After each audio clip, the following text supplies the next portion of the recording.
Hello hello hello. Welcome to day 8 of NID 2025 series. मेरा नाम है अजिंक्य हर्षे और मैं रहूँगा आपका मेंटोर NID 2025 के लिए। नाउ आज का जो ड्राइंग सेट है उसमें हमेशा की तरह 4 क्वेश्चंस हैं। पहला जो क्वेश्चन है वो विजुअल कम्युनिकेशन में पोस्टर डिजाइन का क्वेश्चन है। काफ़ी कॉमन सा क्वेश्चन है NID में। उसके बारे में कैसे सोचते हैं वो मैं आपको दिखाऊंगा। फाइनल वर्क आज मैं नहीं कर रहा हूँ बिकॉज मैं थोड़ा थिंकिंग प्रोसेस पे आज बात करूंगा। प्रोडक्ट डिजाइन का क्वेश्चन भी है ऑल्टरनेटिव यूजेस का। उसका भी एक बहुत अच्छा फ्रेमवर्क मैं आपको दूंगा कि ऑल्टरनेटिव यूजेस जब आते हैं तो उसको कैसे सोचना है और कैसे बहुत सारे यूजेस और कैसे बहुत सारे कंटेक्स्ट में आपको सोचना है। लेकिन जो मेमोरी ड्राइंग का और जो राइटिंग का क्वेश्चन है मैं चाहता हूँ कि आप वो करो और मुझे भेजो सो दैट जो नेक्स्ट ड्राइंग रिव्यू आएगा उसमें मैं उसको इंक्लूड कर पाऊँ, आपके आर्टवर्क्स को रिव्यू कर पाऊँ, मार्किंग कर पाऊँ और इम्प्रूवमेंट के कुछ सजेशंस दे पाऊँ। तो दैट बीइंग सेड आज का वीडियो चालू करते हैं इस इंट्रो के बाद।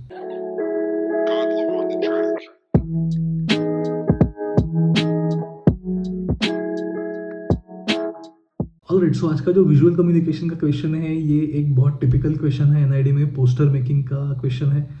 बहुत कॉमनली ये आपको एग्जाम में आता है और इसमें बहुत सारे सब्जेक्ट्स होते हैं, बहुत सारे अप्रोचेस होते हैं, बहुत अलग अलग टाइप के पोस्टर्स आते हैं। लेकिन आज का क्वेश्चन बहुत सिंपल है और वो कुछ इस तरह से है। Design a promotional poster for sugarcane juice or गन्ने का रस, positioning it as a refreshing cooling drink and a healthy alternative to sugary carbonated beverages like Coke, Thumbs Up, etc. Use a catchy and attentive tagline along with appropriate color palette to highlight its natural and refreshing qualities. Focus on promoting the drink as a healthier, more flavorful choice and include any additional element that enforces its appeal as a natural, refreshing option. Alright, so ये आपका poster making का visual communication design का question है। काफी simple सा question है actually और मैं आज आपको पोस्टर करके नहीं दिखाऊंगा, लेकिन जो कुछ अंडरलाइंग स्ट्रेटेजीज होती हैं, कुछ मेंटल मॉडल्स होते हैं, कुछ फ्रेमवर्क्स होते हैं, उसके बारे में बात करना चाहता हूँ। तो पोस्टर डिजाइन को एक बार डिटेल में समझने का ट्राई करते हैं। ऑलराइट, सो आज हम पोस्टर डिज़ाइन का बात करने वाले हैं। पोस्टर डिज़ाइन जो है ये एक्चुअली प्रिंट मीडिया का एक अल्टीमेट सबसे हाईलाइट होता है। पोस्टर कह सकते हो, एडवर्टाइजमेंट कह सकते हो, बैनर कह सकते हो, होर्डिंग कह सकते हो, लेकिन प्रिंट मीडिया में सबसे जो एपिटोम होता है वो पोस्टर डिज़ाइन ही होता है। जो सबसे बेसिक होता है वो लोगो होता है।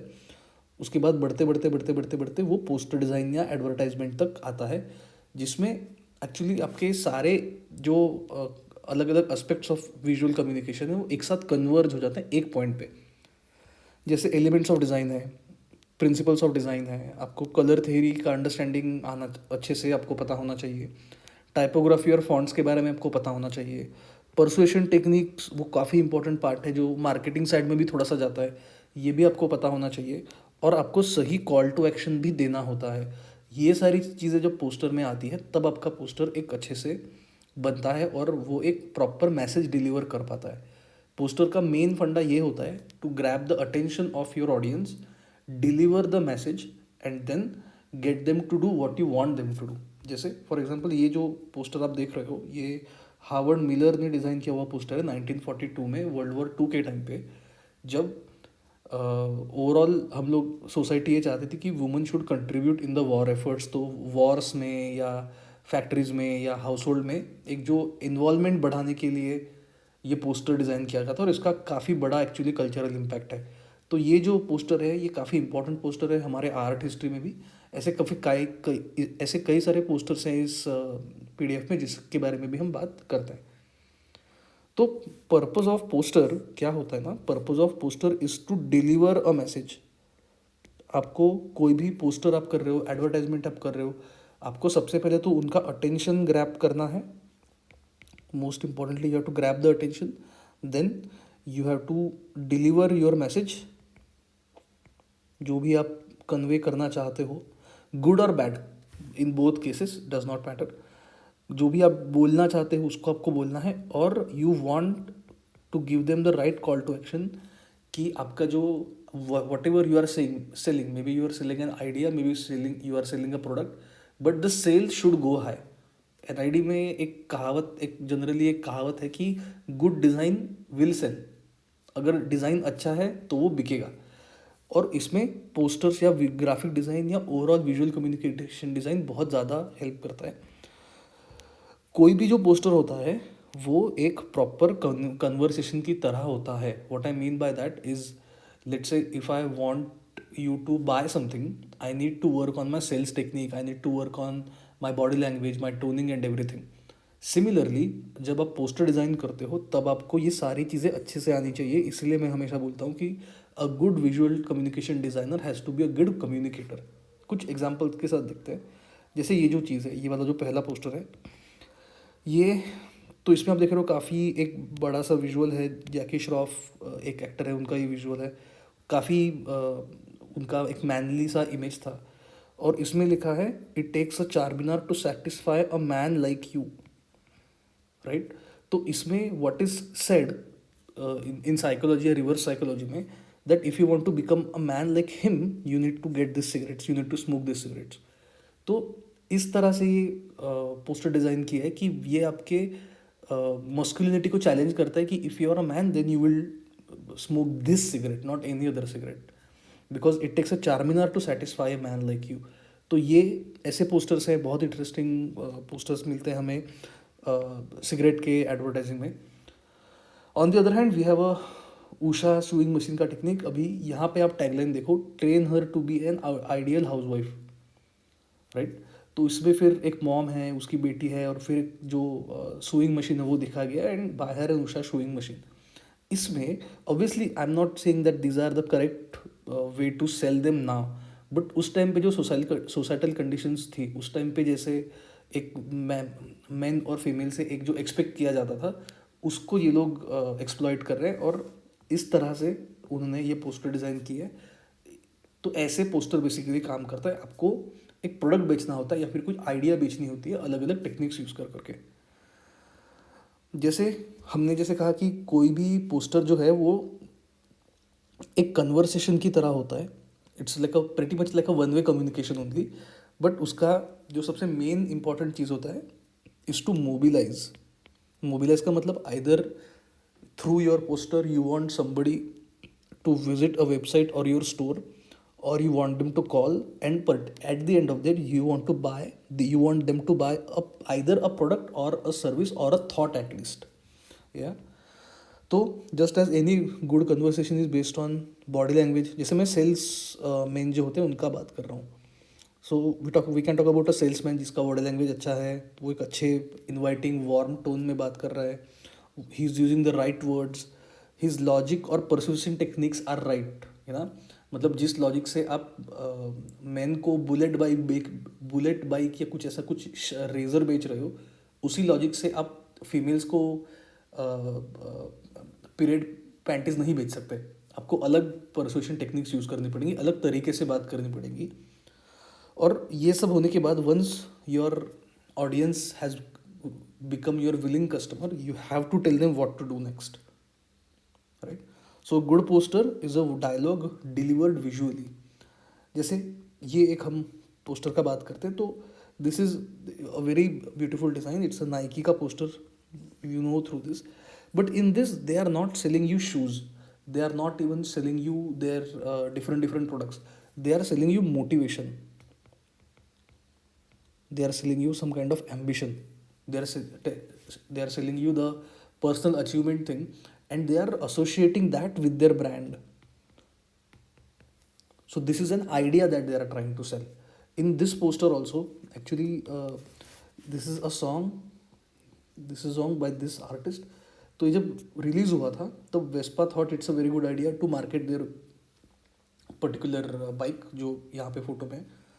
सो they got him to do a pose like this, और उन्हें जो वेस्पा के जो पेटेंटेड कलर्स है उसका ऐसे काफ़ी इंटरेस्टिंग सा विजुअल पीछे डाला है to show that Vespa is a fun loving bike. So यहाँ पे they are selling the Vespa, यहाँ पे they are definitely selling the shoes, but they are selling the idea to you, they are not selling a product to you, because once you are convinced on the idea, selling a product is very simple. Same goes with Apple does not sell you phone, Apple sells you a sense of luxury, Apple sells you a sense of superiority. So once you sell the idea, it's easy to sell the product. तो आपको जब भी आप as a salesman जब आप काम करते हो तो आपके बॉडी लैंग्वेज पे, टोन पे, आप कौन से वर्ड्स यूज़ कर रहे हो, आपका परसुएशन टेक्निक क्या है और आपको कैसे बेचना है, ये सब चीज़ें सीखनी होती हैं. Similarly because a poster is again a dialogue delivered visually, आपको ये चीज़ें आपके पोस्टर में भी इंक्लूड करनी होती हैं। जैसे ये एक हाइपोथेसिस है, एक थ्योरी है कि कोई भी जो विजुअल होता है ना, कोई भी जो विजुअल एलिमेंट होता है, जैसे ये एक फाइनल विजुअल एलिमेंट है, ये सुपरफिशियली देखा जाए तो ये तो एक ही बार में परसीव होता है कि जो भी तुम्हारा पोस्टर है, जो भी विजुअल है, वो एक ही बार में परसीव होंगे डेफिनेटली। लेकिन अगर आप उसको थोड़ा सटली देखो तो there are layers to it. जैसे सबसे पहले आप किसी भी विजुअल की तरफ जब देखते हो, the first thing that you will notice is the colour palette. क्योंकि कलर पैलेट जो है वो रिप्रेजेंट करता है आपकी टोन को, कि आपका टोन क्या है।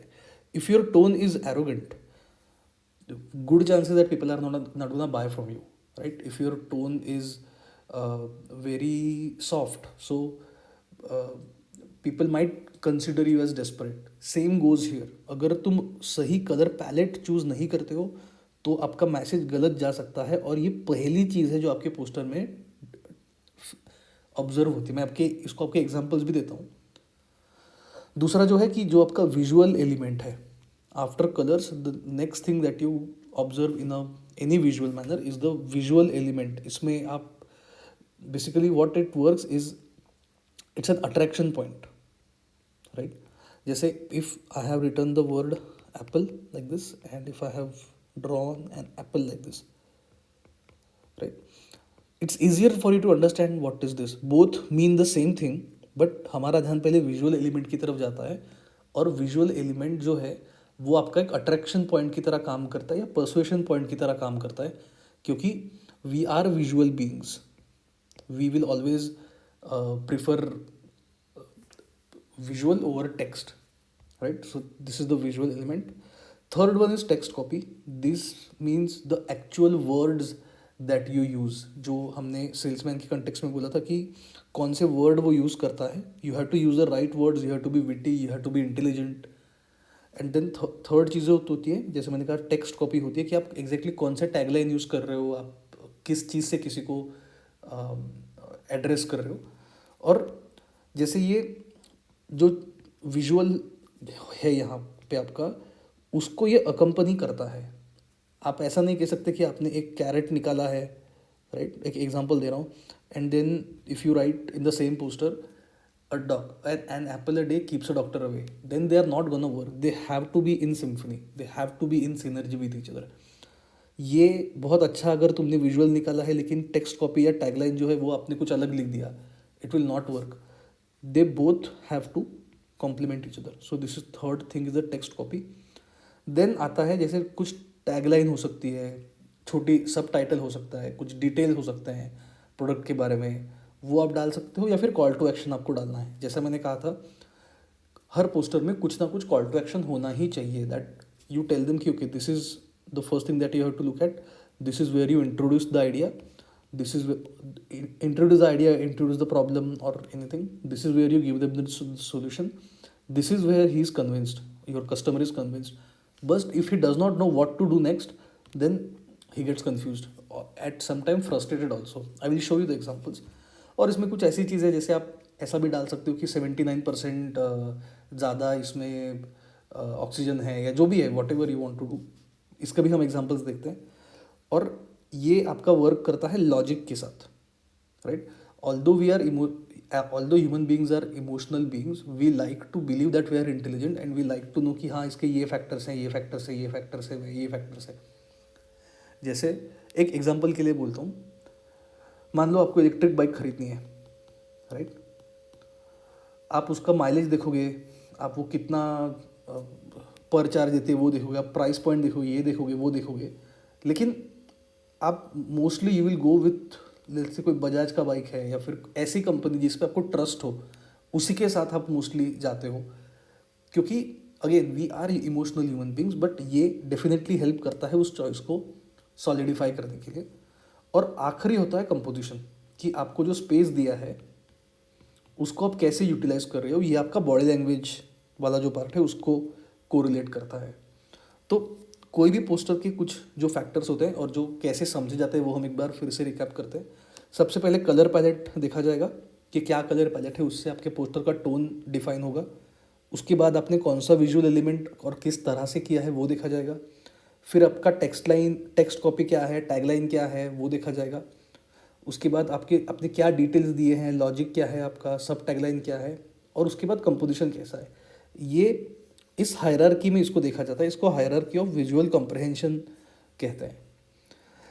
तो मैं एक एक पॉइंट आपको प्रूव करता हूँ। तो सबसे पहली जो चीज़, जैसा मैंने कहा था, हमने देखी थी, वो थी कलर ना। ये दो पोस्टर्स आपके सामने हैं। कौन सा पोस्टर जो है वो बेबी प्रोडक्ट्स के लिए बना हुआ है, और कौन सा पोस्टर जो वीकेंड फन कुछ पार्टी वगैरह उसके लिए बना हुआ है। Even though I have blurred both of them, you can pretty much figure out कि ये जो है, हाँ, ये कुछ बेबी प्रोडक्ट्स से रिलेटेड या समथिंग कुछ होगा, और ये कुछ पार्टी वार्टी का इन्विटेशन होगा। even though you have no idea what the visual is, even though you cannot read any text, even though you don't know uh, anything about the poster, you can still figure out कि उसका theme या उसका general theme या एक general जो tone होता है वो क्या होगा। तो ये मैं चाहता था कि कलर इस तरह से आपको दिखाना है। If you want to sell let's say diapers of babies, you would like to and you should be going with this kind of color palette, because ये कलर पैलेट बेबी डायपर्स के लिए बहुत अच्छा नहीं है, राइट। सो ये मैं prove करना चाहता था कि सबसे पहले आप कलर्स देखते हो, उसके बाद दूसरा आता है visual. Okay, now think about this, what is this poster about. if you can zoom it a little bit, yeah, so अगर इसमें वैसे स्पेस काफ़ी अच्छे से यूज़ किया है, but you can say that this is a poster maybe about alcoholism, or and how it destroys families and how it create distance between the families. इसमें कहीं पे भी कुछ भी टेक्स्ट नहीं लिखा है, still you can understand it. But on the other hand, you look at this, try to have a short glimpse at it इस लेवल पे, और tell me what is it about. You have to read all of it. You have to, आपको इसको पढ़ना पड़ेगा कि American patriotic comedy tour, beaches, all you will not read it. So we prefer visuals over text. ऐसा नहीं कि text important नहीं होता, टेक्स्ट भी बहुत इंपॉर्टेंट होता है, लेकिन वी प्रिफर विजुअल। तो आपका जो विजुअल जो भी आप यूज़ कर रहे हो, उसमें आपको एक ऐसा विजुअल डालना है जो आपका जो भी सब्जेक्ट है, जो भी टॉपिक है, वो क्लियरली डिफाइन कर दे एक झटके में। उसको बहुत सारा टेक्स्ट डालोगे तो वो वर्कआउट नहीं करेगा। Alright, then there comes the word line, और जो वर्बल सिडक्शन जो होता है, राइट, seduce us, और I would also say manipulate अस इन अ वे। ये ऑब्वियसली विजुअल के साथ पेयर अप होता है। तो जैसे ये अगर आप पोस्टर देखोगे, हिट द रोड, या what does it tell you to do, what do you feel like doing when you see a car and when you see a road and when you see a kind of a rough texture? It excites that feeling of adventure in me. It excites that feeling ki, you know what, I should go and I should explore, and maybe I should take my car, and maybe you would like to want to buy a car that looks like this. Although the advertisement is not of the car, but still you are interested in the product because of this huge typography, and also because of the way and which words have been used here. Yeah. All right. This also works with this. Now here you see a lady who is smoking. Yeah. But the tagline that is used is believe in yourself. This is the first thing that you are gonna hear. So सबसे पहले आप ये देखोगे, obviously colour palette के बाद आप visual देखोगे, उसके बाद जब आप ये देखोगे, so a connection is made in your brain that the woman who smoke, I am not saying this is true, but this is what it was supposed to do, the poster was supposed to do, that the women who smoke are confident, the women who smoke, they believe in themselves, and this is a psychological trick to, जैसे इसमें यहाँ पे हमने देखा था इस वाले poster में कि if you're a man, so you have to then, I mean, if you're a man, then you will be smoking Charminar cigarettes. Similarly, the message that is given here is, oh, confident women who believe in themselves smoke. This is the message that we have been given. और फिर देखो, ये आपकी छोटी वाली tagline है, don't test one brand, that is a different thing, but this is what gets your attention. Yeah, I actually have another very interesting one, and these are actual posters, by the way. So now you have the visual, yes, and then you have this pure pleasure. Now इसमें, so this is a different kind of poster, this is a different kind of poster, but this is targeted towards the parents. Now the visual is a happy baby. Yeah. So the when you see this poster, what you think? Okay, a happy baby is there and some 7 Up or something is there, and if I feed my crying baby 7 Up, he will be happy. That's the simple message that you get here. And then the subtitle is 7 Up is so pure, so wholesome, and whatever the text copy is there. So if you look at this, this also has a very interesting, all of them actually, they have a very seductive verbal taglines. तो आपका जो tagline है ये भी उतना ही witty या फिर intelligent या फिर सिडक्टिव या फिर मैनिपुलेटिव जैसे भी आप करना चाहो वो हो सकता है. See, I'm not saying this is the right thing, or I'm not saying this is the right thing, or even I'm not saying this is the right thing, or this is how a housewife should be, this is what he should do, she should do. But in that time or in that context, the company wanted to sell the product and the graphic designer delivered. These are actually real posters, and then the sales went up because they are such a good posters.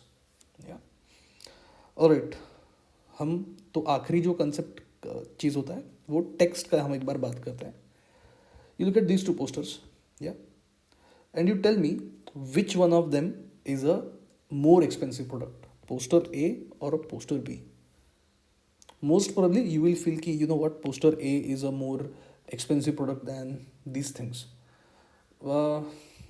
You're pretty much right actually. If you think about which one is more expensive than these products, because come on, this is $1,500, 1.5 lakh के आसपास का ये fridge है, कुछ 1,10,000 का ये जो चीज़ है, जो भी 20,000 का ये इंडियन रुपीज़ में बात कर रहा हूँ, 20,000 रुपीज़ का वॉशिंग मशीन है.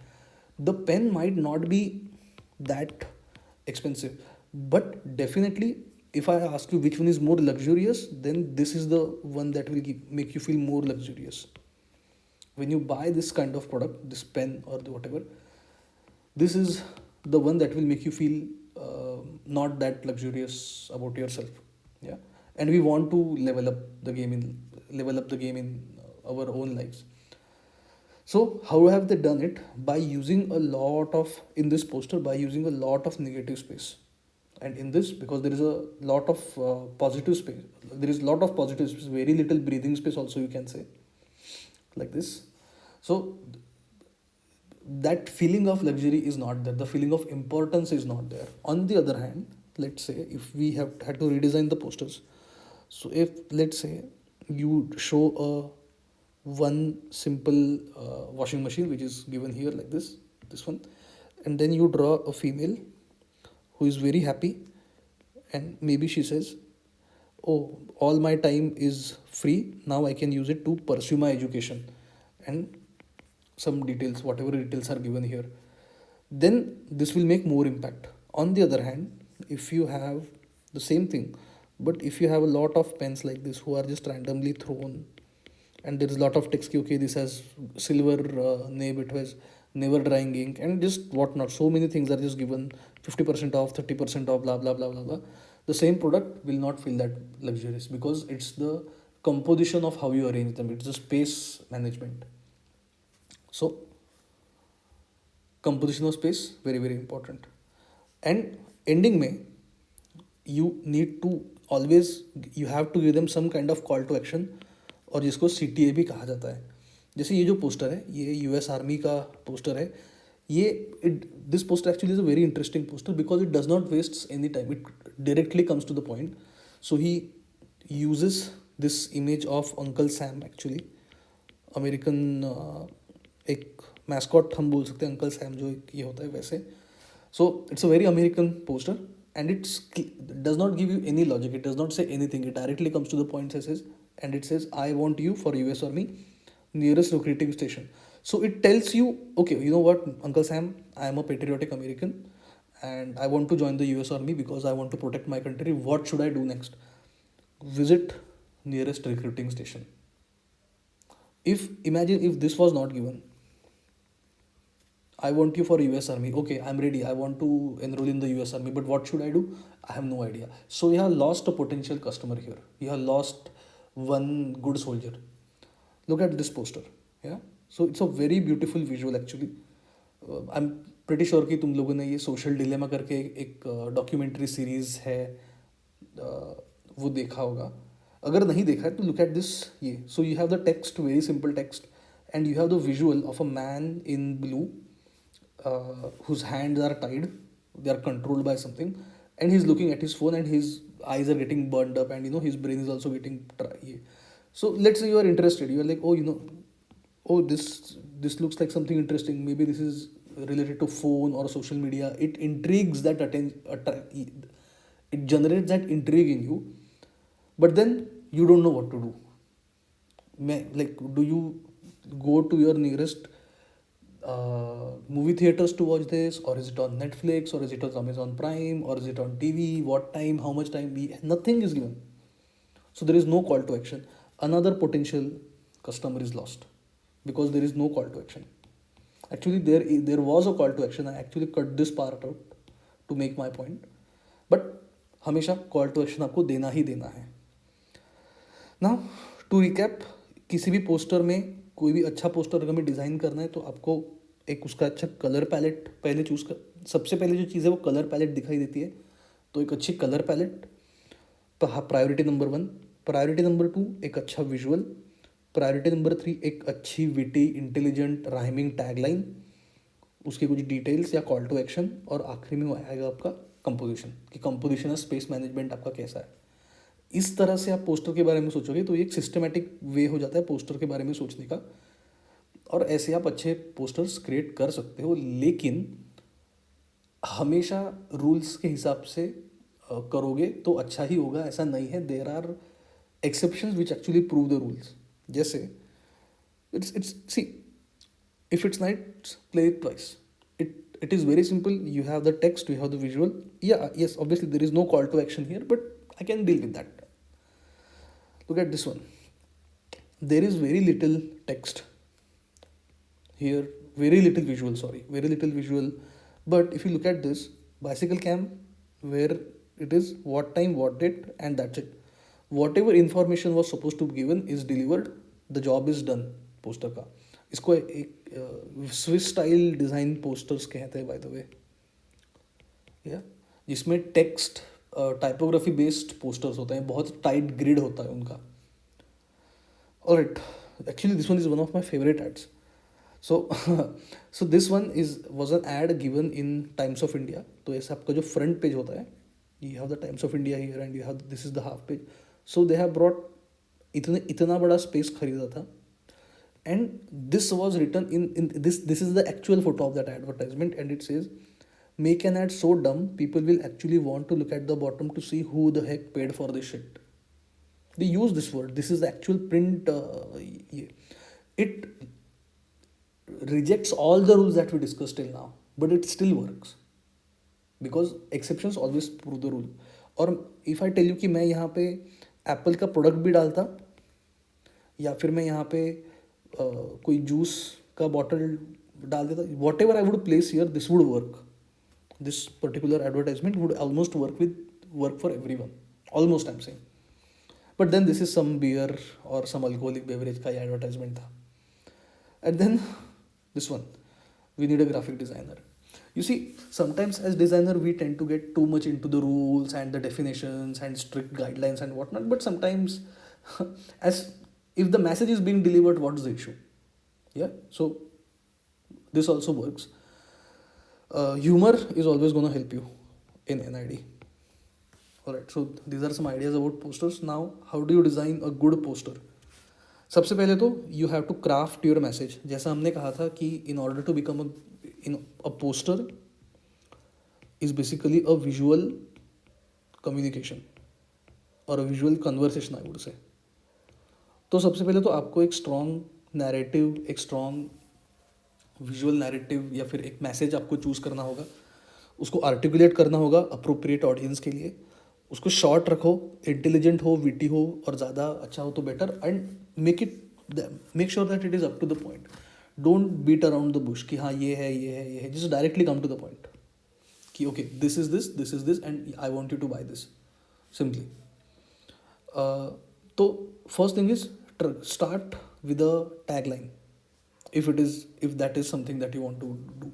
Start with a tagline, then design an appropriate visual for it. जैसा मैंने कहा था कि विजुअल और टैगलाइन एक दूसरे को मैच होना चाहिए. आपने अगर यहाँ पे टैगलाइन लिखा है कि a man is the one who grows his beard, या a man never shaves, let's say, and it's an ad for a trimmer, yeah, but it is being held by a guy who does not have a beard. It will not make sense, right? So your visual and your tagline, they have to go hand in hand. अगर आपको यहाँ पे लिखना है कि बाबा ठीक है ये ये USB चार्जिंग है, ये 50% कम एनर्जी यूज़ करता है, ये ज़्यादा से ज़्यादा हेयर को रिमूव कर देता है, whatever the features of the product that you want to write, you can write them. साथ ही साथ आप इसके लिए अप्रोप्रिएट कलर पैलेट चूज़ करोगे. If you want to go with blue green, that is okay. If you want to go with whatever is appropriate colour palette for you, you do that. And then कहीं ना कहीं पे उसका call to action की number क्या है, email ID क्या है, वेबसाइट क्या है, उनका Facebook email ID, Facebook, Instagram, Twitter या एक्स जो भी अभी है, ये सारे आपको देने हैं, so that once someone is interested, they have somewhere to go. Yeah. All right. What to avoid? Don't design posters like visual essays. कई लोग क्या करते हैं कि they will draw like ऐसे छोटा सा visual और बहुत ऐसे एक tagline, फिर ऐसे एक और tagline, फिर एक और tagline, एक और tagline. Nobody has time to read this much. तो बहुत सारा टेक्स्ट मत लिखो. Don't make it a visual essay.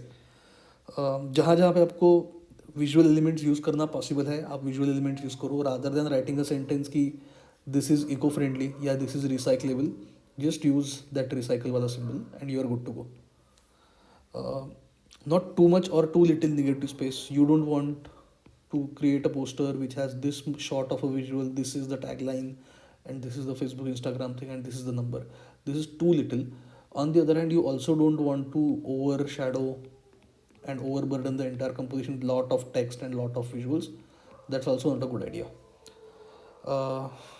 इसके साथ what I would also say कि try to go with a color palette that is 3 to 4 colors. Do not go for ऐसे जो भी मन में 12, 13, 14 कलर यूज़ कर लिया, ऐसा मत करो. ट्राई टू हैव अप्रोप्रिएट 3 से 4 कलर पैलेट ही.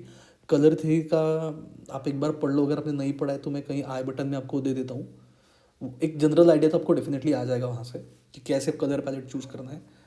और सबसे इम्पॉर्टेंट जो चीज़ है, मैं देखता हूँ कि फिनिशिंग लेवल और आपका प्रेजेंटेशन जो है वो बहुत बहुत मैटर करता है पोस्टर या किसी भी क्वेश्चन में एक्चुअली.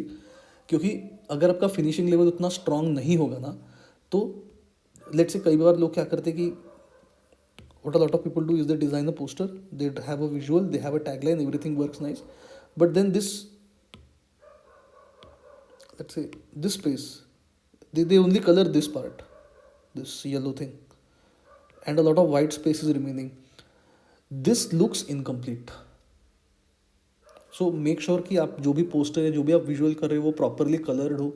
अगर आपको वाइट स्पेस छोड़ना है तो make sure that it looks like आपने वो डिलिबरेटली छोड़ा है. It should not look like कि वो आपको टाइम नहीं बचा तो आपने आधा छोड़ दिया. ऐसा भी नहीं दिखना चाहिए. साथ ही साथ उसको अच्छे से बॉर्डर करो चारों साइड से. कलर इसके बाहर नहीं जाना चाहिए. प्रॉपरली कलर करो उसको. फिनिशिंग अच्छा करो. बहुत इम्पैक्ट पड़ जाता है इन सब चीज़ों से. और आखिरी में लिखो, आपका थॉट प्रोसेस लिखो, एक्सप्लेन करो, be precise, write short notes की. ये नॉट पोस्टर के बीच में मत लिखो, but maybe if this is the page that is given to you, let's से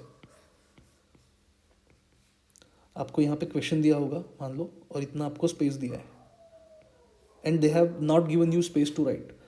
make it a dark boundary, design your poster in this space, लेकिन लिखो यहाँ पे, write your thought process, tell how you came to this conclusion, so that आगे वाले को जो examiner उसको समझे कि यार आपका क्या थॉट प्रोसेस रहा है और आपने जो डिज़ाइन चॉइसेस किए हैं वो क्यों किए हैं. तो इस तरह से हम एक ओवरऑल पोस्टर डिज़ाइन के बारे में सोच सकते हैं. Okay, all right. So this is the poster design guide. अगर आपको और इसमें इनपुट चाहिए तो हम इसके बारे में और डिटेल में भी बात कर सकते हैं कि एग्जैक्टली कैसे डिस्कस करना है, बट मैं आपको बस आज स्ट्रैटेजीज देना चाहता था. All right, so this is poster design. Alright, so ये मेरे हिसाब से पोस्टर मेकिंग के लिए एक अच्छा थॉट प्रोसेस है. आप इसको थोड़ा सा ट्वीक कर सकते हो. आगे आने वाले वीडियोस में मैं इसके और ऑल्टरनेटिव्स आपको डेफिनेटली दूंगा. लेकिन आप ये स्ट्रेटेजीज यूज़ करके देखो, आपको कैसा लगता है, पोस्टर बनाओ, मुझे ड्राइंग रिव्यूज़ के लिए डेफिनेटली भेजो, व्हाट्सएप ग्रुप पे भेजो या डिस्कॉर्ड पे भेजो, दोनों का लिंक नीचे है। और हम बढ़ते हैं इंडस्ट्रियल डिज़ाइन के क्वेश्चन की तरफ। ऑलराइट, सो आज का जो इंडस्ट्रियल डिज़ाइन का क्वेश्चन है वो कुछ इस तरह से है। You are given a set of disposable paper cups, instead of discarding them think of a creative and sustainable ways to repurpose them in daily life. Illustrate your ideas with sketches and short notes, showcasing how you would creatively reuse the cups for practical, artistic, or functional purpose. Focus on upcycling and promoting sustainability in your solutions. Alright, so कल मैंने आपको presentation कैसे होता है narrative based उसके बारे में बताया था। आज मैं आपको एक फ्रेमवर्क देता हूँ कि अलग अलग वैरायटी के सॉल्यूशंस आप कैसे निकाल सकते हो। एक बार देखते हैं। ऑलराइट, सो अभी हम ऑल्टरनेटिव यूजेस के क्वेश्चन के बारे में बात करेंगे, उसका फ्रेमवर्क क्या होता है उसके बारे में एक बार बात करेंगे। बेसिकली ऑल्टरनेटिव यूजेस का जो क्वेश्चन है ना, ये एनआईडी में एक काफ़ी कॉमन या काफ़ी टिपिकल एक क्वेश्चन है और ये इंडस्ट्रियल डिज़ाइन के फॉर्मेट में आता है। बेसिकली ये एक प्रिकर्सर होता है प्रोडक्ट डिज़ाइन का इंक्लिनेशन समझने के लिए कि आप कितना इंटरेस्टेड हो और आप में वो qualities as a product designer चाहिए होती है वो आप में है या नहीं।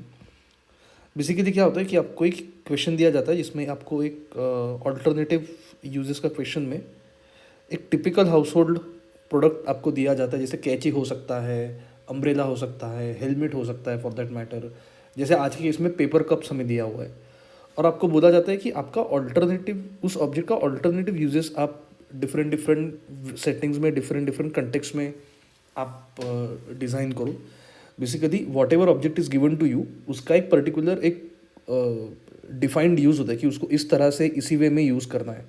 लेकिन अगर उसको उस सेटिंग से बाहर निकाल दिया जाए तो फिर आप उसको ऑल्टरनेटिवली कैसे यूज़ कर पाओगे अलग अलग सेटिंग्स में, वो आपको इसमें दिखाना होता है।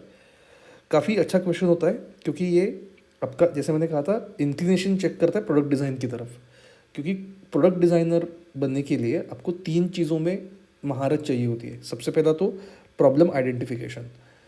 जब भी आप प्रोडक्ट डिज़ाइन के बारे में बात करते हो तो you are essentially talking about creative problem solving.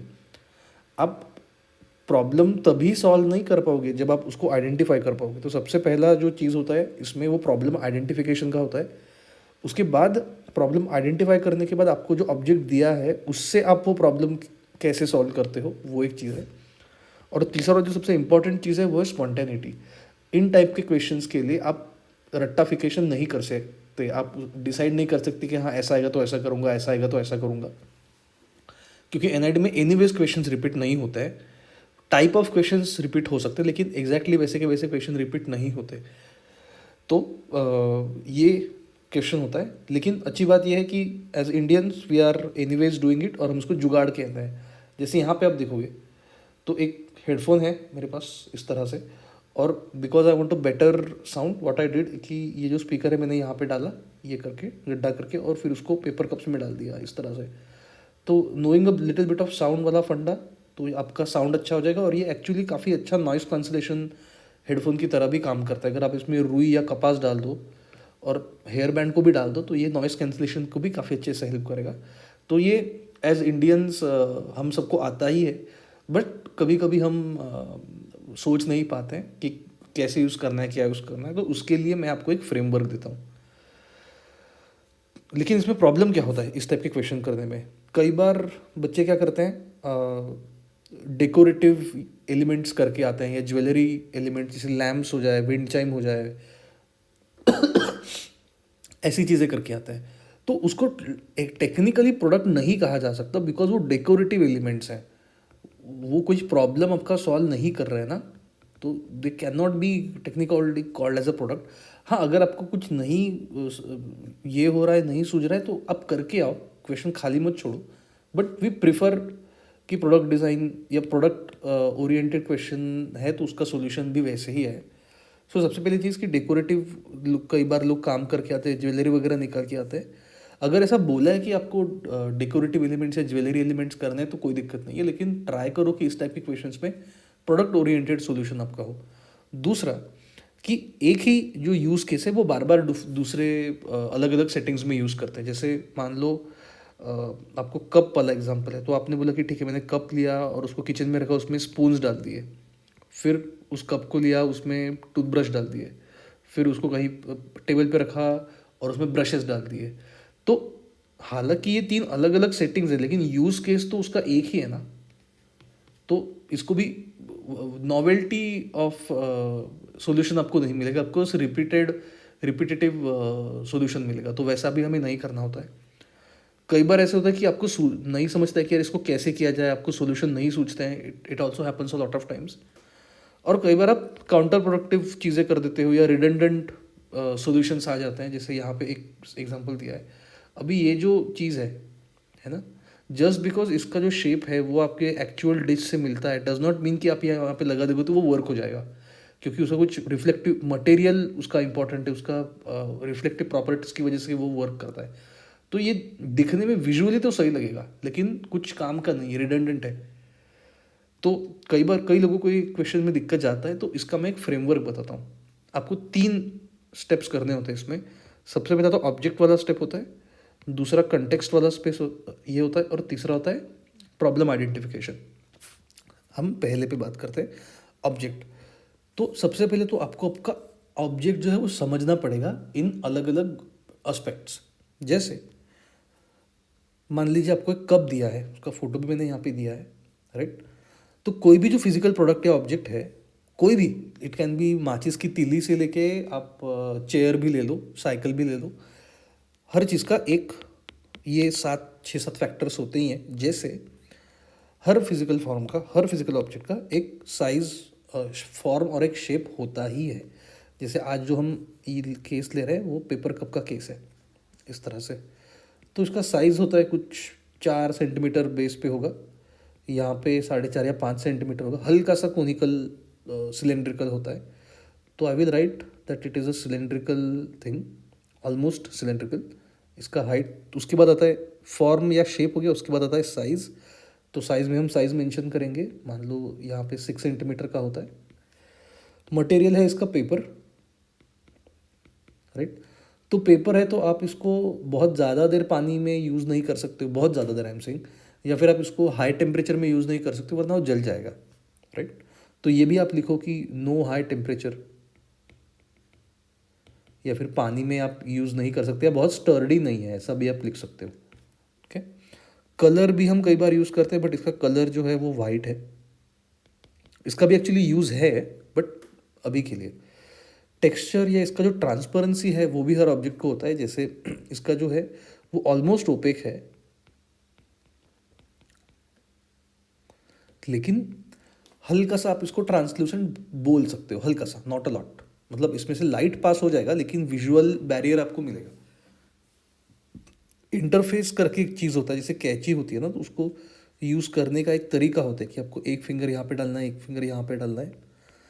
वैसा इसके केस में नहीं है, इसको हम नॉर्मली कैसे भी यूज़ कर सकते हैं। और स्पेशल यूज़ केस जैसे साइकिल है, तो साइकिल में जो मैकेनिज्म होता है ये वाला, वो आप कहीं और पे यूज़ कर सकते हैं, बट अभी इस प्रोडक्ट के केस में वो नहीं आएगा। तो सबसे पहले जब भी आप अपना ये क्वेश्चन चालू करते ना, आप ये form, size, material, colour, texture या फिर ट्रांसपेरेंसी, इंटरफेस और स्पेशल यूज़ केस, ये आप लिखो आपके क्वेश्चन के स्टार्टिंग में कि बाबा कि इस तरह से ये प्रोडक्ट को आपने समझा है। ये आपको भी बताएगा कि क्या क्या एस्पेक्ट्स हैं ऑब्जेक्ट के, और एग्जामिनर को भी बताएगा कि आपने विदाउट सोचे नहीं किया, आपने कुछ सोच समझ के काम किया है। उसके बाद और सो दूसरा जो एस्पेक्ट आता है इसका, वो कंटेक्स्ट है। बेसिकली कोई भी जो प्रोडक्ट है वो एक स्पेसिफिक कंटेक्स्ट में ही वर्क करता है। जैसे अगर आपने लैम्प शेड लिया है तो आप लैम्प शेड अपने टेबल पे रखने के लिए ही ले रहे हो, आप उसको खेत में नहीं रखोगे। अगर आपने डम्बल्स खरीदे हैं तो आप उसको जिम में या हेल्थ वाले डिपार्टमेंट में रखोगे, आप उसको किचन के पैंट्री में नहीं रखोगे, right, unless until there is a storage. So every object has a purpose, every object has a context, और वो वहीं पे सूट करता है। तो व्हाट वुड आई सजेस्ट कि आप अलग अलग कंटेक्स्ट में सोचो, सिचुएशंस के बारे में सोचो, इवेंट्स के बारे में सोचो, या फिर एक्टिविटीज़ के बारे में सोचो। एक कुछ एग्जांपल जो स्टैंडर्ड है वो मैं आपको बता दूँ। जैसे इंडोर में आप किचन सोच सकते हो, राइट। हम अभी सिर्फ लिस्ट आउट करते हैं पहले। इंडोर में स्टोरेज एक एक्टिविटी है। बाथरूम में अगर हम कहीं पे यूज़ कर सकते हैं तो देखते हैं। बेडरूम में कहीं पे यूज़ हो सकता है क्या, लेट्स लुक एट दैट। उसके बाद रोड्स पे इसका कहीं यूज़ हो सकता है क्या, बस स्टॉप पे यूज़ हो सकता है, वॉकवेज में हो सकता है, फुटपाथ पे हो सकता है। I am just listing out different different contexts जो स्टैंडर्ड हमें मिलते हैं। Activities and hobbies are also very important. जैसे फिटनेस कई लोगों का हॉबी होता है, गार्डनिंग में कई लोगों को इंटरेस्ट होता है, कुछ लोग डांसर होते हैं, कुछ लोग फुटबॉलर होते हैं, कुछ जैसे आप ऑलमोस्ट सारे लोग क्रिएटिव स्टफ करते हो, तो उसमें भी आप कुछ प्रॉब्लम आइडेंटिफाई कर सकते हो बाद में, लेकिन एक कंटेक्स्ट पहले फिगर आउट कर लेते हैं। और एक्टिविटीज़ होती है, जैसे क्लीनिंग का एक्टिविटी है, स्वीपिंग का है, रनिंग का है, स्लीपिंग का है, स्लीपिंग में भी यूज़ हो सकता है अगर आप करना चाहो तो, और ईटिंग। तो इन सब ये क्या होता है ना, ये डिफरेंट डिफरेंट कंटेक्स्ट हैं। We all have this different context, and what we want to do is we want to take one context, उस context में आपको देखना है कि what problem you are currently facing। तो आपको प्रॉब्लम आइडेंटिफाई करना है, और वो प्रॉब्लम आइडेंटिफाई करने के लिए क्या आप ये ऑब्जेक्ट यूज कर सकते हो। ये तीनों चीज़ों को अगर आपने क्रॉस पॉलिनेट किया तो आपका ऑल्टरनेटिव यूज ऑटोमेटिकली निकल के आ जाएगा। ये एक्चुअली बहुत सिंपल टेक्निक है। आप पहले कंटेक्स्ट लो अलग अलग, उसमें आप जो प्रॉब्लम फेस करते हो उसको आइडेंटिफाई करो, और फिर उस प्रॉब्लम को आप क्या जो ऑब्जेक्ट दिया है उससे सॉल्व कर पाते हो, ये करोगे तो आपको ऑटोमेटिकली यूज़ केसेस मिल जाएंगे। मैं एक सिंपल एग्जांपल आपको देता हूँ। जैसे आई लाइक गार्डनिंग, मुझे गार्डनिंग में काफ़ी इंटरेस्ट है ना। ना जब भी मैं कई बार पेड़ या पौधे लगाने का ट्राई करता हूँ, या जैसे मान लो मैं मैंने एक नया सीड लिया है, वो अभी अभी बस ज़मीन से बाहर आया है, राइट। तो कई बार क्या होता है कि इसको हवा की वजह से काफ़ी दिक्कत हो जाता है, या फिर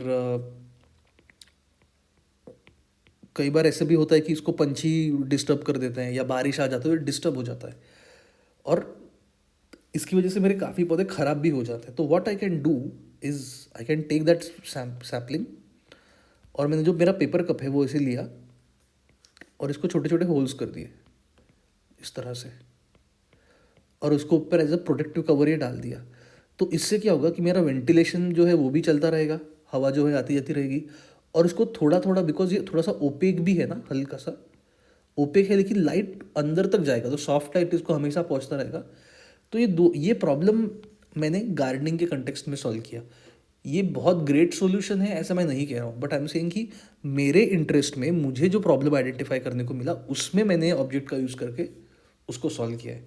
another example if I want to show is, let's say I am a light sleeper, या अगर थोड़ा सा भी आवाज़ होता है तो मैं जल्दी से उठ जाता हूँ। तो what I can do is I can take some kind of a hair band, right. उसको मैं अटैच करता हूँ ये 2 पेपर कप्स। और इट्स ये फ्रेमवर्क मैं मेरे बच्चों को भी देता हूँ स्टूडियो में, बहुत अच्छे अच्छे और बहुत क्रिएटिव सॉल्यूशंस आते हैं। आप भी एक बार इसको ट्राई करो, आपके सॉल्यूशंस मुझे भेजो, हम उसको रिव्यू करते हैं। और अभी देखते हैं ह्यूमन फिगर का क्वेश्चन। ग्लू से चिपका के या टेप से चिपका के, और उसके अंदर मैंने मान लो रुई भर दिया, कपास भर दिया, जैसे मैंने पहले भी डिस्कस किया था, तो it will become a noise cancelling headphone for me. So I am a light sleeper, that is my personal problem, that is the issue that I am facing, and how am I using it, how am I using the object that is given to me to solve the problem that I have identified. तो ये एक तरह से होता है। मैं आपको एक सिंपल और ऑप्शन बताता हूँ। जैसे एक छोटा सा एग्जांपल लेते हैं कि मैं कई बार वीडियोस जब रिकॉर्ड करता हूँ, तो let's say this is my frame, और मैं यहाँ पे और यहाँ पे there is a light which is not in the frame obviously. तो ये लाइट है ना, काफ़ी हार्श आता है, तो हार्श लाइट हो जाता है, तो कई बार मुझे एस्थेटिक्स थोड़ा ख़राब हो जाता है, एक स्टोरी टेलिंग के कंटेक्स्ट में लेते हैं। तो what I can do is I can make a frame out of some plywood और some actually wooden sticks also, जो कहीं पे भी आपको रास्ते पे मिल जाएंगी। यहाँ पे मैंने ऐसे स्ट्रिंग्स का एक ग्रिड बनाया, और पेपर कप जो है उसको यहाँ से कट करके जो छोटे छोटे इतना सा मुझे पार्ट मिलेगा वो मैंने यहाँ पे चिपका दिया इस तरह से। So I will have a like a barrier thing light से, तो मेरा लाइट पूरा का पूरा ब्लॉक नहीं होगा, लेकिन हार्श लाइट नहीं आएगा। तो ये जो इशू मैं फेस कर रहा था ये मेरा सॉल्व हो जाएगा। Another thing if I can, maybe I can show here, या जैसे मान लो यू कैन सी कि मैं और मेरा भाई एक ही बेडरूम में सोते हैं, और हम दोनों को अपनी प्राइवेसी पसंद है, but because there is only one room we can not have that privacy. So what you can do is you can have another frame like this. यही सेम मॉडल आप यूज़ करो, यहाँ पे बहुत सारे पेपर चिपकाओ, तो आपको एक पर्दा टाइप में मिल जाएगा जिससे आप एक दूसरे से बात कर सकते हो. If there is something that you want to guys talk about, तो ये इशू सॉल्व हो जाएगा. लेकिन आपको जो विजुअल प्राइवेसी चाहिए होता है वो भी आपको मिल जाएगा. How am I able to do this so quickly? Because मैंने सबसे पहले कंटेक्स्ट लिया कि मेरा गार्डनिंग में मुझे इंटरेस्ट है. I am a light sleeper, this is a problem that I am facing. Let's say मुझे लाइटिंग का इशू होता है कई बार वीडियो रिकॉर्डिंग में, और मुझे प्राइवेसी का इशू है. मैं कुछ चीज़ें एक्चुअल में कुछ चीज़ें मैं मनगढ़ंत बना भी रहा हूँ. ये मेरे कंटेक्स्ट है, इसमें मैंने प्रॉब्लम आइडेंटिफाई की है और उस ऑब्जेक्ट से मैंने वो सॉल्व किया. तो ऑल्टरनेटिव सॉल्यूशंस जो है वो आपके बहुत क्विकली बन जाते हैं इस फ्रेमवर्क से. मैं एक बार क्विकली फिर से आपको बताता हूँ. सबसे पहले आप अपना कंटेक्स्ट डिफाइन करो. ये लिस्ट मैंने आपको दिया है, ये आप ऐसे कैसे यूज़ कर सकते हो. इसमें आप प्रॉब्लम आइडेंटिफाई करो कि आपके लाइफ में कहाँ कहाँ पे आपको प्रॉब्लम जाता है. जैसे आप आर्टिस्ट हो, आप you are an artist, right. आप कुछ ना कुछ क्रिएटिव काम ऑब्वियसली करते ही होगे. तो आप क्या प्रॉब्लम फेस करते हो उस एक्टिविटी में, और वो प्रॉब्लम आप इस पेपर कप के थ्रू कैसे डिजॉल्व या सॉल्व कर सकते हो. तो जो आपका ऑल्टरनेटिव सॉल्यूशन बनेगा वो यूनिक भी बनेगा, ऑथेंटिक भी बनेगा, और कुछ नया भी होगा, ओरिजिनल भी होगा. ऑलराइट, सो ये उसका एक बेसिक सिंपल सा फॉर्मूला है. नाउ एक we have to also understand कि what is considered an alternative use, या इसमें क्या चाहिए होता है, कि what is expected from you. वैसे देखा जाए तो जो भी आप सोल्यूशन प्रोवाइड करते हो वो आपका इंक्लिनेशन दिखाता है इस टाइप के क्वेश्चंस की तरफ, कि आपका डेकोरेशन में इंटरेस्ट है, फैशन में इंटरेस्ट है, प्रोडक्ट में इंटरेस्ट है, ग्राफिक में इंटरेस्ट है. लेकिन बिकॉज ये क्वेश्चन इंडस्ट्रियल डिज़ाइन के फॉर्मेट में आता है, तो इसके 3 मेंटल मॉडल्स भी हैं. जैसे सबसे पहले तो आप ये देख सकते हो कि यूनिक प्रॉब्लम आइडेंटिफिकेशन क्या है. फॉर एग्जांपल कि जो मुझे ये वाला इशू था, बहुत हार्श लाइट आता है, तो ये यूनिक प्रॉब्लम है. इसके लिए अलग से प्रोडक्ट्स अवेलेबल हैं, लेकिन मेरे लिए ये यूनिक इशू है और मैं उसको उस तरह से सॉल्व कर रहा हूँ. दूसरा ऐसा होता है कि आपको ऑलरेडी कोई आपके घर में प्रोडक्ट है, या आपको ऑलरेडी कोई प्रोडक्ट पता है जो ये इशू सॉल्व करता है, आप उसका इशू रेप्लिकेट कर दो. और अगर आपको नहीं मिलता है, if you are not able to figure out कि यार क्या किया जाए, तो फिर आप डेकोरेटिव एलिमेंट या ज्वेलरी में जाओ. तो सबसे पहले आप यूनिक प्रॉब्लम आइडेंटिफिकेशन और उसका सॉल्विंग करो. अगर वो नहीं होता है तो कोई बना बनाया प्रोडक्ट है उसका जो यूज़ केस है उसको डुप्लीकेट करो. और तीसरा, अगर कुछ नहीं मिलता है तो उसके बाद डेकोरेटिव एलिमेंट्स या ज्वेलरी में जाओ. इस तरह से आप उसको समझो. नाउ प्रेजेंटेशन किस तरह से करेंगे. सबसे पहले तो जैसे मैंने कहा, फोकस ऑन योर सेल्फ. आपके लाइफ में जो इशू है, आपके लाइफ में जो प्रॉब्लम्स हैं, उसको आइडेंटिफाई करो और उसके लिए सॉल्यूशंस ढूंढो. राइट. और ये एग्जाम के लिए भी नहीं है. मैं मेरे स्टूडियो में बच्चों को बोलता हूँ कि आप सच में ऐसा प्रोडक्ट प्रॉब्लम आइडेंटिफाई करो और उसको आप सॉल्व करके देखो. एक्चुअली फिजिकली मॉडल मेकिंग करो और देखो कि ये प्रॉब्लम एक्चुअल में सॉल्व होता है कि नहीं. Right. Because as a product designer आप सारी दुनिया के लिए प्रॉब्लम सॉल्व करोगे, लेकिन खुद के लिए भी तो करोगे. So focus on your self. और ये भी देखो कि जो ऑब्जेक्ट दिया है वो आपके डेली लाइफ में या हॉबीज़ में कैसे यूज़ होगा और आपका क्या प्रॉब्लम सॉल्व करेगा जो आप फेस कर रहे हो डे टू डे लाइफ में. इससे आपको प्रेजेंटेशन में और स्टोरी टेलिंग में हेल्प होता है, और साथ ही साथ आपका जो प्रॉब्लम होता है वो ऑथेंटिक प्रॉब्लम होता है. ओके. दूसरा है कि always give detailed guidelines, notes along with sketches on how the given object is modified, adjusted. मैं कई बार बच्चों से जब बात करता हूँ तो what they do is they directly do a 1 page sketch कि हाँ ठीक है ये ऐसा सैपलिंग है और यहाँ पे से गड्ढे कर दिए and that's it. They don't write any sketches कि कैसे किया, क्या किया, what all this done. Again I am saying, आपने प्रॉब्लम आइडेंटिफाई क्या किया ये आपको पहले दिखाना है. उसके बाद आप उस प्रॉब्लम को कैसे टैकल करोगे वैसे दिखाना है. और उसके बाद आपको जितना detailed step by step sketch के थ्रू या इसके थ्रू कैसे आप उस प्रोडक्ट को मॉडिफाई करोगे, एडजस्ट करोगे, कुछ अलग चीज़ें ऐड करोगे, वो दिखाओगे तो आपका थॉट प्रोसेस एग्जामिनर को समझेगा और आपका सॉल्यूशन जो है it will make a lot of sense. साथ ही साथ फाइनल स्केच सिर्फ होने से काम नहीं होता है, आपको उसका प्रोसेस दिखाना ही पड़ता है। Think about it like this कि मान लो आपको जो भी आपने प्रोडक्ट बनाया है वो आपको मास लेवल पे प्रोड्यूस करना है। मान लो जैसे मैंने ये वाला चीज़ है, ये वाला नॉइज़ कैंसलेशन हेडफोन, अगर मुझे इसके 1 लाख चीज़ें बनानी है और मुझे एक ऐसे फैक्ट्री में इंस्ट्रक्शंस भेजने हैं जहाँ पे मैं जा नहीं सकता, तो the I can only send the sketches to the people who are working there, और मैं उनसे बात नहीं कर पाऊंगा तो कितना डिटेल में मुझे इंस्ट्रक्शन लिखना पड़ेगा, हर छोटी छोटी चीज़ मेंशन करनी पड़ेगी। तो वैसे आप सोचो इसके बारे में, सिर्फ फाइनल स्केच मत करो, उसका प्रोसेस दो डेफिनेटली, लेकिन फाइनल स्केच भी दो। ऐसा नहीं है कि सिर्फ प्रोसेस दिखाया फाइनल स्केच नहीं किया, फाइनल स्केच दो, लेकिन दिखाओ कि वो कंटेक्स्ट में कहाँ पे प्लेस किया है और how it solve your issue, right. जैसे मैंने ये वाला आपको एक एग्जांपल दिया, लेट्स से दिस वन। सो ये मैंने प्रॉब्लम आइडेंटिफाई किया स्केच के थ्रू, उसके बाद मैंने स्टेप बाय स्टेप पे बताया कि कैसे होगा क्या होगा, ये स्केच आइसोमेट्रिक में जाएगा, लेकिन बाद में मैं एक ऐसा स्केच निकालूंगा कि जहाँ पे I am showing, I am here, this is the video camera and this thing I have kept it here एक स्टैंड पे, और ये लाइट की वजह से now I am getting soft light, so my video quality is better and I am happy. ये एक उसका ये होता है फाइनल प्रोडक्ट का। उसको कंटेक्स्ट में देखो, even if you are designing a lamp for yourself, even if you are designing a wind chime for yourself, show कि वो विंड चाइम आप कहाँ पे लगाओ, कि आपके घर में विंडो है, वहाँ से बहुत हवा आती है इसलिए आपने वहाँ पे विंड चाइम लगाया है, and how that makes you feel.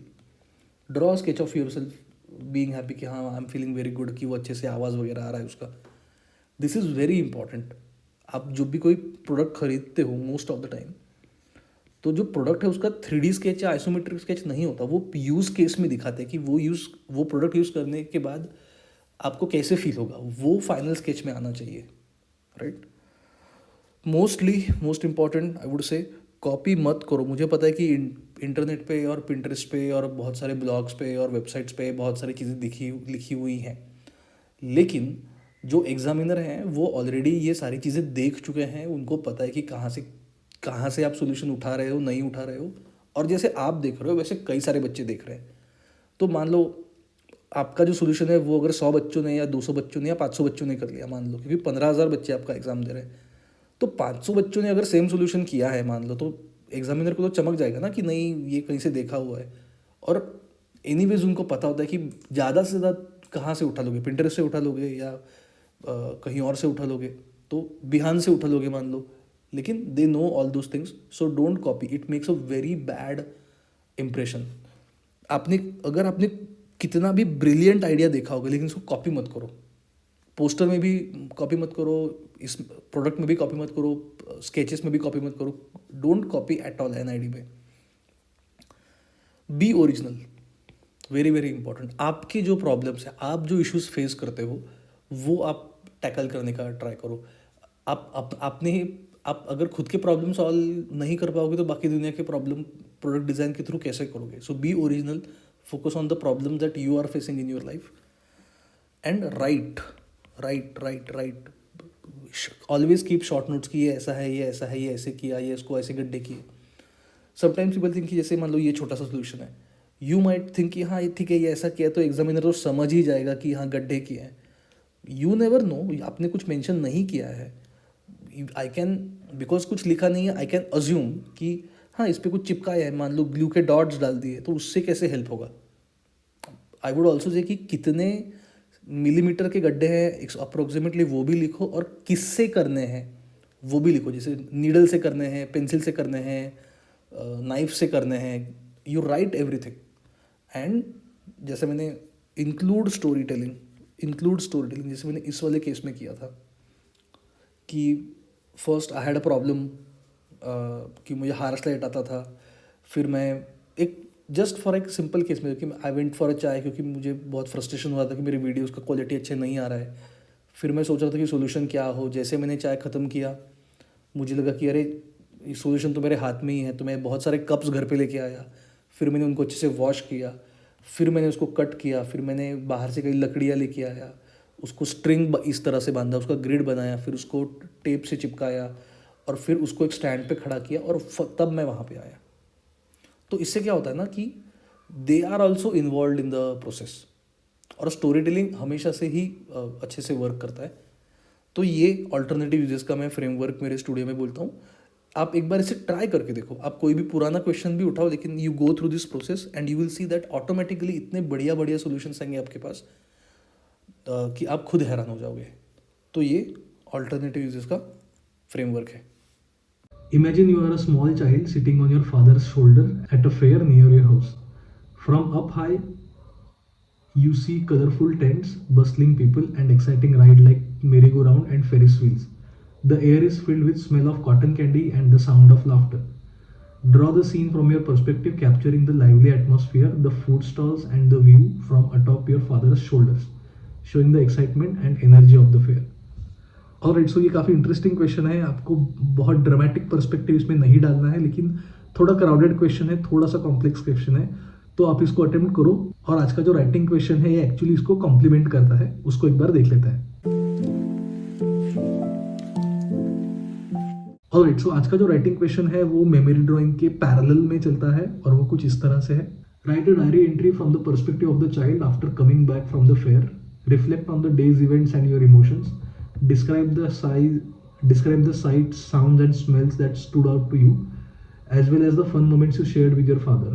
How did it feel to be on his shoulder, seeing everything up from above? Was there a favorite moment, ride, or treat that made the day unforgettable? Share your excitement, wonder, and any special memories from the fair.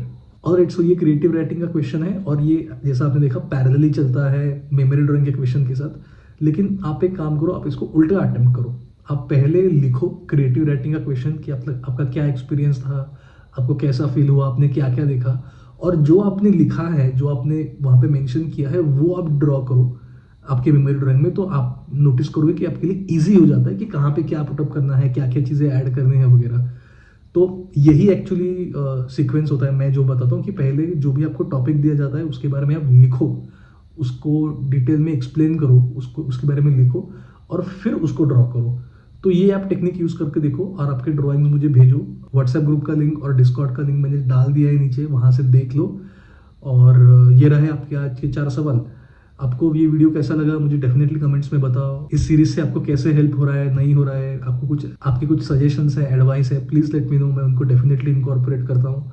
और video को like कर दो, share कर दो, subscribe कर दो channel को। और मैं आपसे मिलता हूँ नेक्स्ट वीडियो में सेट 9 के साथ, 4 नए सवालों के साथ। तब तक join the creative dialogue.